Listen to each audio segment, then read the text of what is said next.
pakailan, pero magko-comment ka sa kanya, hindi mo alam mga pinagdaanan ko sa kanya. Kung magko-comment ng gano'n.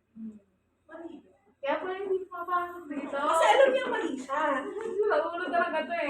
Sabi ko nga sa kanya, Oo, meron na to, yun naman. sabi ko nga sa kanya, pasok mo naman kaya. Sabi natin naman. Siguro yung pinapos ayaw niya.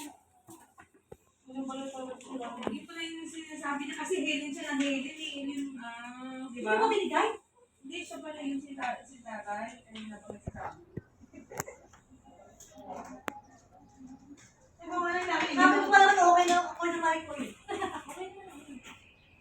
Helen kasi siya ng Helen eh. Helen kasi, Helen daw. Kaya hindi ko kakausapin yan. Sabi ko nga, hindi ko kakausapin yan. Kaya siguro tumawag sa'yo. Kasi, Ako sabi ko okay na. Hindi ko kakausapin yan, sulat mo. Malay ko ba ng Helen siya ng Helen?